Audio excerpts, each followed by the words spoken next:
Whether you're looking for a job or to apply to a different college, for example, you're going to have to send your resume. We talk a lot about formatting your resume, but actually, there's a couple of things that you can quite easily do to make the content of your resume more attractive. Overall, what you want to show in your resume is that you have developed both soft and hard skills, and also that you don't do just what is expected of you, but you also go out of your way to do things that interest you.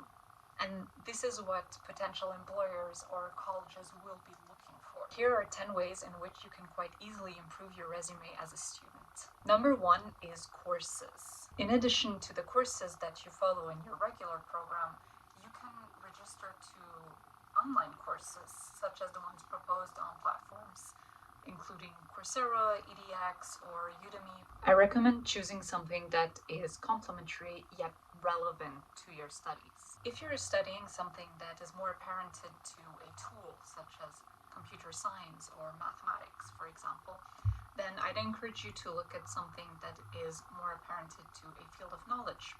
Think history, psychology, chemistry, for example. And inversely, try to select a course at the end of which you have some sort of proof that you have done the course, such as a small certificate or an exam to pass or a small project. This being said, please don't ruin yourself on purchasing a course. Number 2 is projects. You can either find a lab at your college in which you can do a research project, you can find a club in your college also, or you can work on personal projects. What is important is that at the end of your project, you have a tangible outcome that you can easily showcase. This can be a piece of research, a product, a software, something that you can publish. These will enable you to develop both soft and hard skills.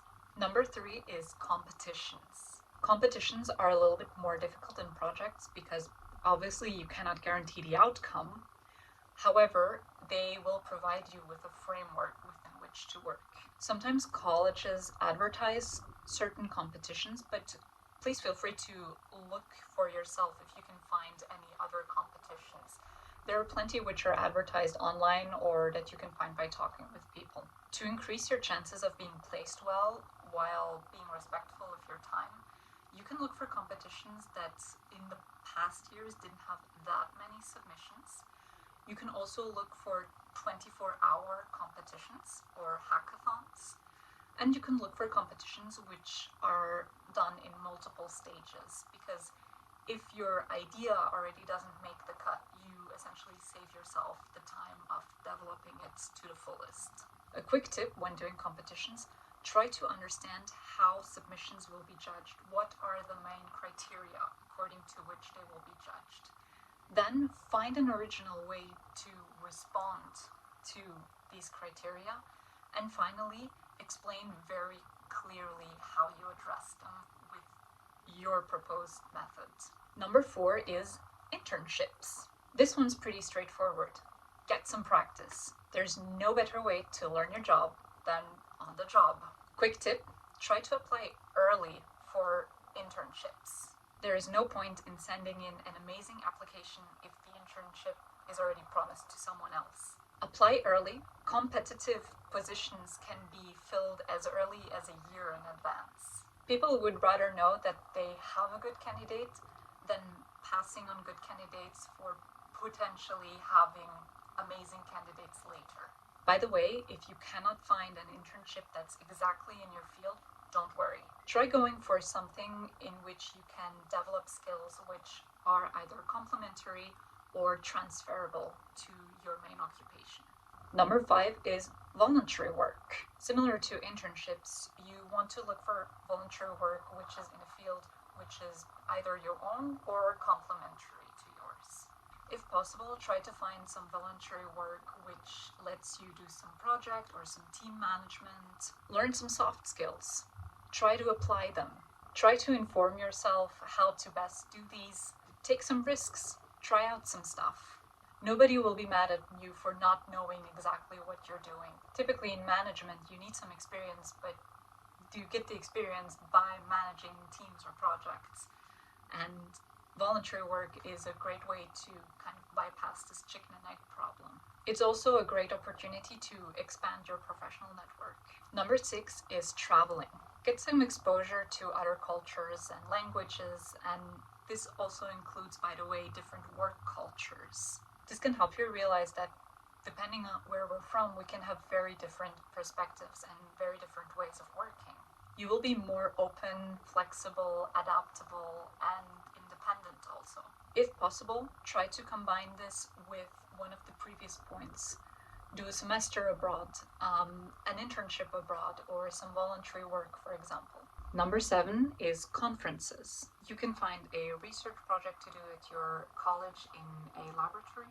At the end of your research project, consider asking your professor or your colleagues if you might be able to present this at a conference. Conferences are a great place to get feedback on your research, but also to expand your network and get inspiration. Conferences can also be a step towards the next topic, which is number 8, publications. Whether it's the outcome of a research project or any other type of work that you have done, consider publishing it. Publications are a great way to showcase your work, whether this is a research project or any other type of work. You can publish in scientific journals, but you can also publish in the form of books or online. Publishing also has the advantage that it forces you to learn how to properly present your work. Please be mindful of any copyright issues though. Number 9 is professional networks or committees. Look at what's happening in your field and who's organizing it. This can be a form of voluntary work. A great place to get into contact with professional networks is typically at conferences. They often hold meetups there, which people are generally invited to join if interested.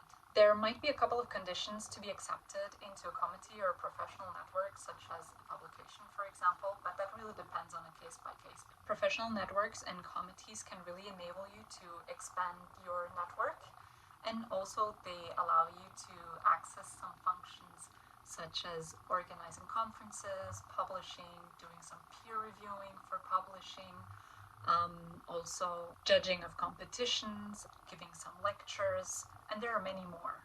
Number 10, apply to prizes. There are plenty of prizes out there to which you just need to apply with a project you have already done. These can be for high grades, great projects, great publications. Typically, your college and professional networks will deliver prizes, so please don't forget to just apply. Keep your eyes open for prizes. In conclusion, the most important is really not just to keep your eyes open for opportunities, but to actively seek them out. One thing you want to take into consideration is that for a lot of these items that I mentioned, it might take you some time to actually acquire them. So I really recommend looking way in advance what these opportunities are, as early as a year in advance typically. What I recommend is to note down somewhere whenever you hear of a competition or an internship you might be interested in, or a prize, and see if you can participate in that in the next year. Please be mindful of how much time you